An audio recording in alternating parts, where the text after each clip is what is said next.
right around there. Now, Dallas, you're going to have to be careful.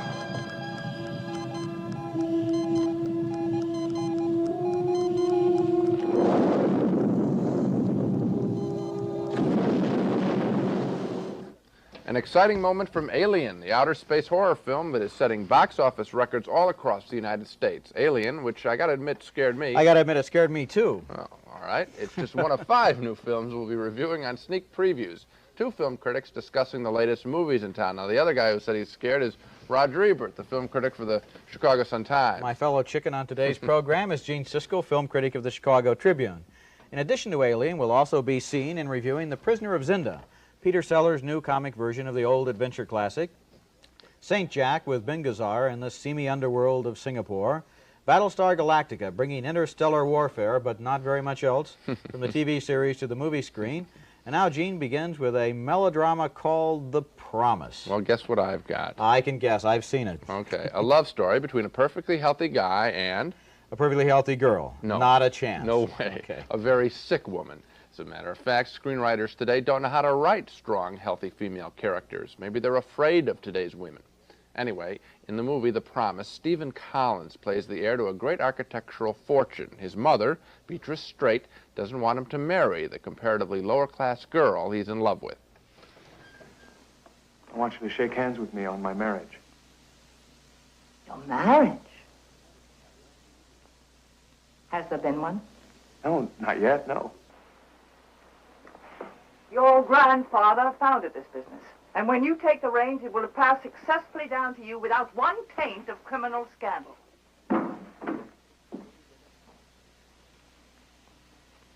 Mother, what are you getting at? This is the report of a private investigator I employed. Read this. When the girl was still a baby, her father was killed in prison. Her mother died an alcoholic 2 years later. Tough lady. Soon after that showdown, the young man's girlfriend has her car accident. He's in the car, too. He goes into a coma, and she flies through the windshield, virtually destroying her face. His mother then hits on a cruel scheme. It's beginning to sound like a soap opera. This is ridiculous. She'll pay to have the girl's face reconstructed, but only if she skips town, goes to San Francisco, and never sees her son again. This is ridiculous. Wait. Then the mother tells her son that after he comes out of his coma, she tells him that his girlfriend has died in the car crash. Well, what happens then? Well, wouldn't you know it, they run into each other almost immediately in San Francisco. But then... He doesn't know it's his old girlfriend with a new face. He just knows that she's a photographer whose work he wants to buy. But obviously, she still cares for him. How'd you get that scar on your forehead?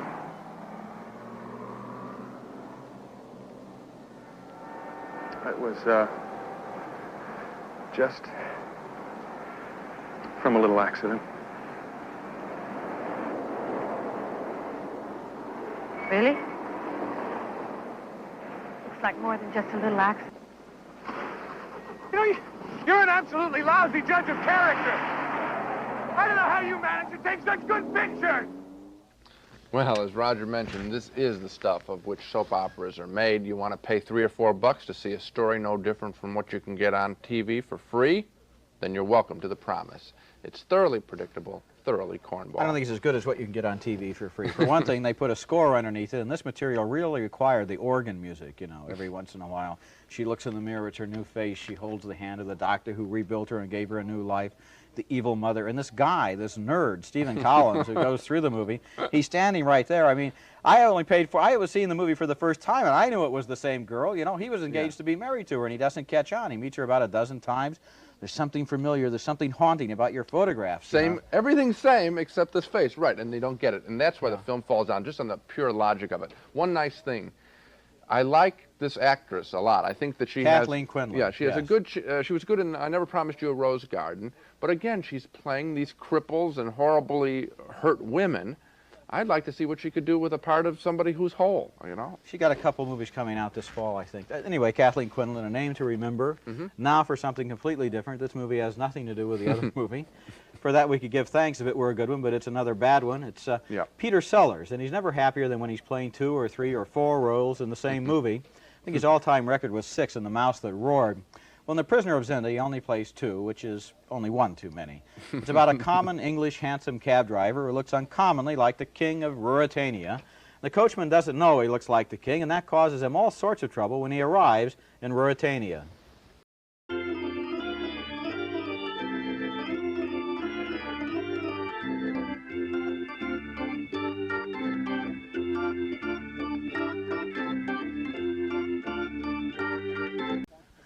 Well, that's kind of a cute moment. Would you believe it's one of the high points? I mean, this is a movie that gets its laugh by people falling into mud puddles. Prisoner of Zenda is a big, expensive production and a very, very tired one. It grinds out jokes we've all seen or heard a dozen times, and Sellers has played this same kind of role so many times before that his disguises come from the Inspector Clouseau movies, the costumes seem to come from the Three Musketeers or the Four Musketeers or the Fifth Musketeer. Even the damsels are in the same old distress. Well, I think you hit it exactly right. It is tired. This film is slow. It doesn't want to get finished. I mean, it has been made by someone who has tired blood. It's not, it's dead. I don't know what's wrong. I think you've said it, Gene. You're right. There must be a cottage industry over in England to turn out these films. I mean, a couple of months ago, we saw The Fifth Musketeer. Beau Bridges played 2 roles. He was the commoner, and then he was the king. Mistaken Identity. The same movie. The same dungeons. The same drawbridges going up and down. The same candles being cut by the same swords. I mean, they must be saving on props over there. Yeah. I think what's going on is that Peter Sellers has had big success with these Pink Panther movies, and somehow they think all that he has to do is give a funny accent, and that is going to warrant the making of a motion picture. It doesn't work this time. You're right. Well, now, finally, a good film, a very fine film. Our next movie was directed by Peter Bogdanovich, the film critic turned filmmaker who's had an up, up, up, and then down, down, down film career. 3 hits, followed by 3 flops. The Last Picture Show, What's Up, Doc, and Paper Moon are some of his hits that you've probably seen. Bogdanovich's new film is an interesting character study of an American in Singapore during the early 70s. Ben Gazzara plays Jack Flowers, who operates a brothel. Living and working in a scuzzy world, Jack still has some decent qualities. He has empathy for 3 young American soldiers who visit Singapore for some relaxation before going back to fight the Vietnam War.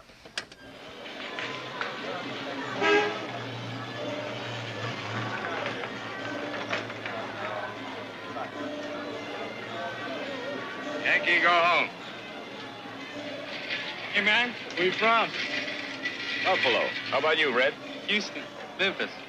Wichita Falls. 2 men from Texas. How do you stand them? It ain't easy. Where you stationed? Your name? Rough.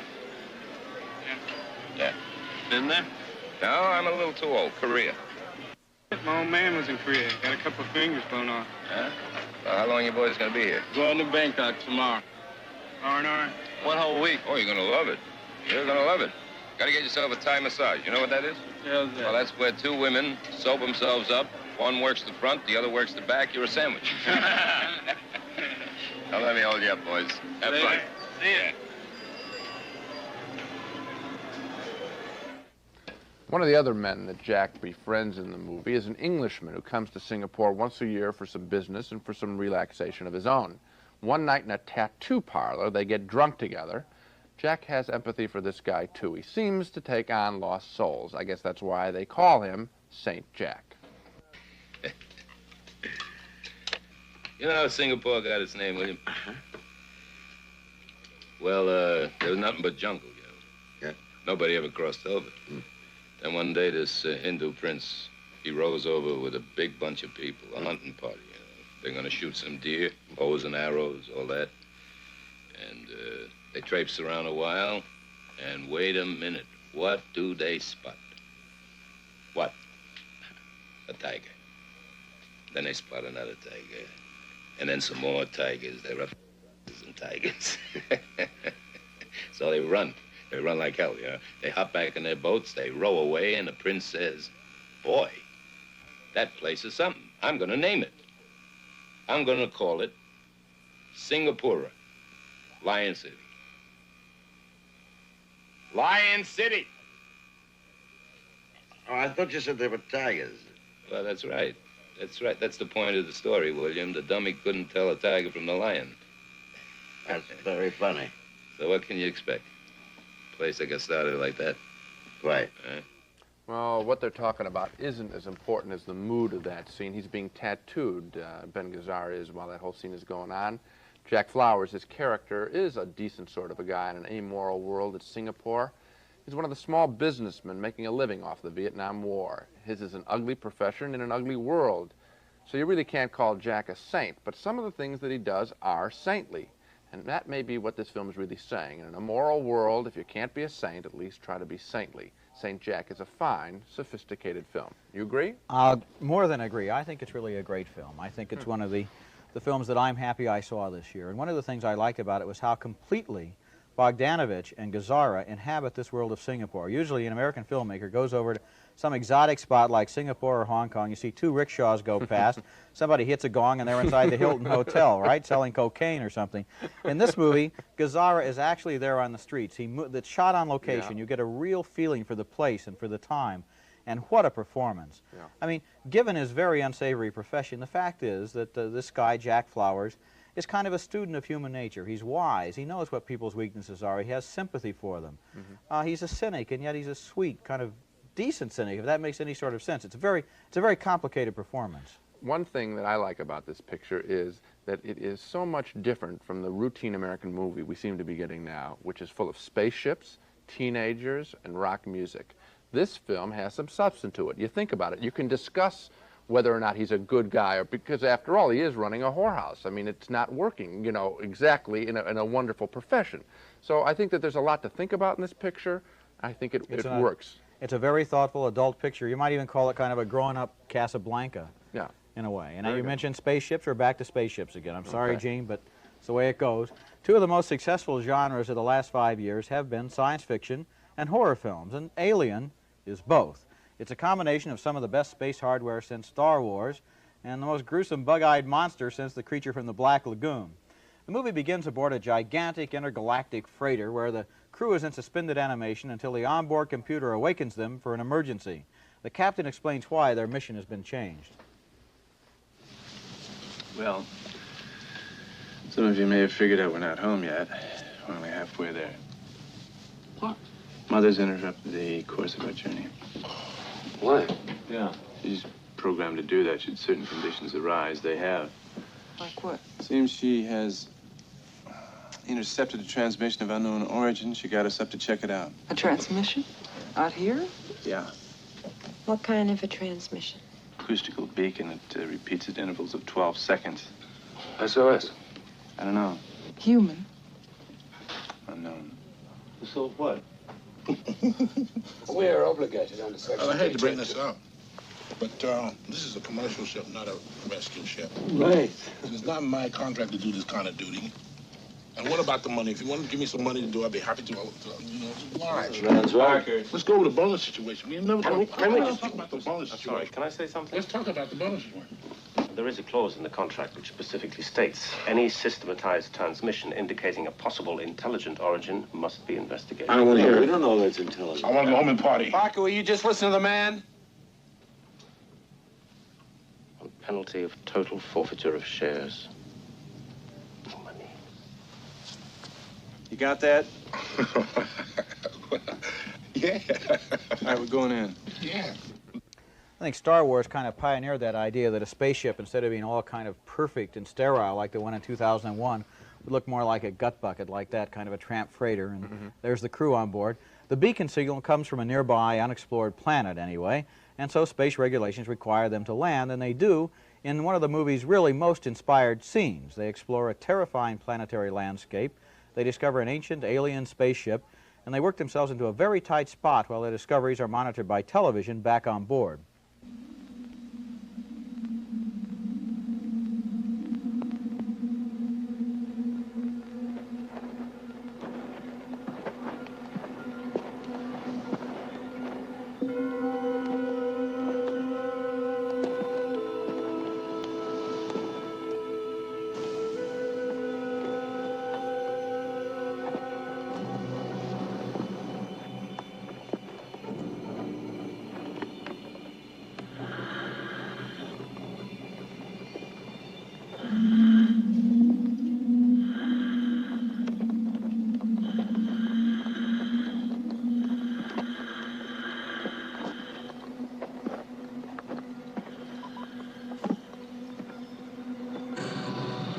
Flash, can you see this? Yes, I can. I've never seen anything like it.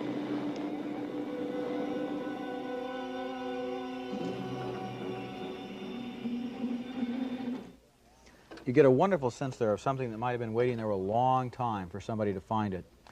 Anyway, they go on board that mysterious ship, and they wind up bringing back an extremely unwelcome guest on board their own ship, an alien creature that's the movie's most original invention. Now, I don't want to give away too much. I'm not giving away too much when I say it's kind of a cross between a squid and a spider and the Thing, and it's not real great to look at because its body is covered with extraterrestrial intestines, and the humans battle for survival. The alien oozes around the ship like a mucous membrane from outer space, and the movie is one of the scariest old-fashioned space operas I can remember. Well, it did scare me, too. I looked away, and I was yelling with, like, a few other people, it's going to hit them on the floor, it's going to come from the ceiling. It's in the next row, it's behind me in the theater. Right. But I want to say that, you know, strip away all the beautiful scenery and the evocative weirdness of the picture. What we really have here is basically the haunted house film, only instead of a wild creature running around in a haunted house, we got a wild creature running around in a spaceship. And so this is not the greatest science fiction film ever made, even though it seems to be doing very well across the country. Well, I think the combination of horror and science fiction is a very appealing one right now, very commercial. There is one moment, though, when the film does transcend just that horror, haunted spaceship sort of thing, and that's in this scene we just saw. As it goes on a little bit further, they enter that spaceship, they go inside, they find the alien pilot all desiccated from his voyage that might have taken place millions of years ago, and then they go into that big, enormous cavern down below and what they find there and so forth. Gives you a real sense, I mean, from the point of view of art direction and everything else, that this could have been an alien ship. It's not just another TV or movie creation. Yeah, one consumer point. A lot of young people are probably going to want to see this picture. They love horror films. This one's pretty bloody. It is pretty violent, and I think a lot of people, adults and kids, are going to be turned off and maybe frightened too much by it. So for young kids, certainly, this is not a picture to go see. It's R-rated. Yeah, for a reason. Yeah, there's a reason for it. Okay. The craze now for outer space adventure films is so strong, and it's going to get stronger because of Alien, that films originally made for TV that have something to do with space are now being released in movie theaters, all in an effort to satisfy the enormous hunger in kids for another Star Wars-type adventure. Recently, we reviewed Buck Rogers in the 25th Century, which was originally made for TV. Now comes Battlestar Galactica, which, and this is even more outrageous, it already has been on TV in a slightly altered form. The movie version has a souped-up soundtrack, but it's virtually identical to the 3-hour TV pilot for the recently canceled series Battlestar Galactica. Lauren Green and a bunch of leaders of Earthling types from outer space, they debate on whether they should make friends in peace with some of their old adversaries, the evil Cylons. Mr. President, a wall of unidentified craft is closing in on the fleet, possibly a Cylon welcoming committee. Sir, may I suggest we launch a welcoming committee of our own? My friend, we are on a peace mission. The first peace man has known in 1,000 years. Well, it wouldn't be much of a show if peace were maintained, would it? The Cylons launch a surprise attack, and Lauren Green and company strike back.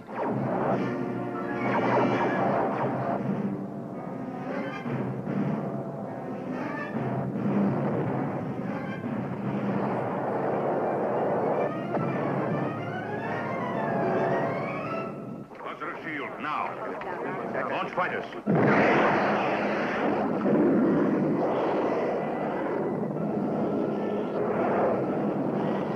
All batteries commence fire. All fire control stations manned and operational.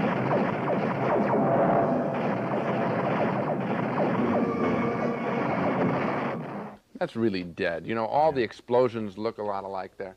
Originally made for TV, Battlestar Galactica really looks cheap when it's blown up 50 or 100 times its original TV screen size. The same thing applies here as with The Promise. Why pay money for what you have already seen for free on TV? I don't get it. The ads have a really strange phrase. They call it the original theatrical version of the television film. They're just dissembling there, and they're trying to fool kids, I think. I think so. And also, of course, all the ads emphasize it's in sense around. And is it ever in sense around? The dialogue is so dumb that at every possible moment they go to this enormous roaring, trembling vibration throughout the theater. I walked into the theater, the jujubes and the candy counter were dancing around. I mean, everything is vibrating. Don't go with a headache or an upset stomach. Go to watch the dancing jujubes. It's more exciting. Also, these a bunch of old men who just talk in these biblical phrases. This is a pretty worthless film. I'm going to send my firstborn son out to battle and so forth and so on, and then they're driving around on these little toys on strings and so forth. It's a total, complete ripoff. Easy, easy. Must have just seen Battlestar Galactica. Yes, it's Spot the Wonder Dog. That means it's time for Dog of the Week, where Roger and I pick the week's worst movies. Right you are, Gene. And my dog this week is 90 minutes of bewildering boredom, followed by 15 minutes of nauseating child monsters. It's called The Brood. Oliver Reed stars as a weird scientist who runs something called the Institute for Psychoplasmics. Oh. His patients create these bodies outside of themselves and control them through sheer mind power. And his sickest patient, Samantha Egger, has started giving birth to inhuman little clones. They're disgusting little demons, run around in snowsuits and hammer first-grade teachers to death. Ugh. Well, she's given birth to about a dozen of these creatures before her husband catches on. He doesn't catch on real quick. And then there's a bloody and a reprehensible conclusion. Why do so many horror movies take kids and make them into monsters? Maybe it's because they're too small to fight back. A good point. Now, my dog this week is an Anthony Quinn picture. Guess which one? I'm guessing. Yeah, it's not easy. He's made a lot of bad pictures lately. This one's The Passage, a creaky old World War II story with Quinn as a French mountain guide leading a German scientist and his family through the Pyrenees Mountains away from Nazi soldiers. The action is excruciatingly slow-paced for an adventure film. Now watch how slow this scene is. That is the mountain. Yes, you're right. That is the mountain. We get a shot of the mountain. A shot of the people looking at the mountain.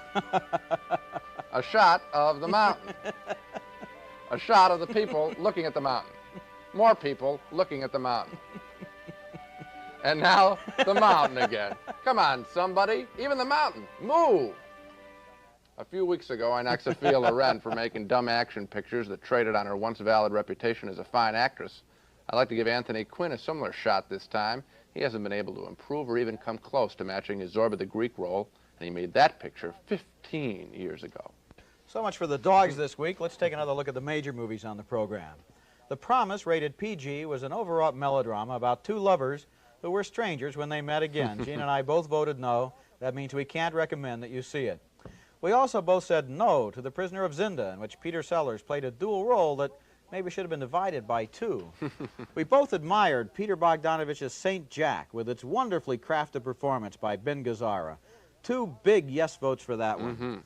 Alien, the R-rated science fiction thriller with the creepiest monster in years, also got 2 yes votes, but Battlestar Galactica, a feature based on last season's big-budget TV series, was lost in space as far as we were concerned.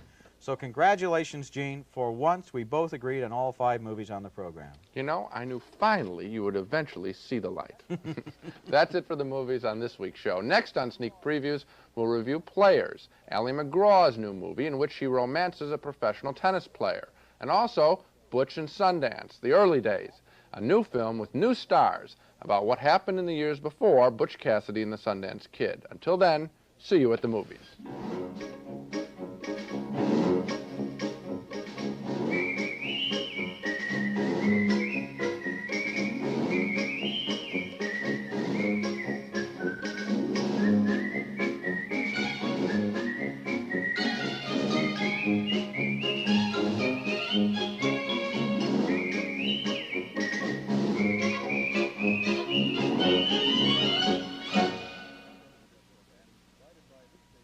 Funding for this program is provided by this station and by other public television stations.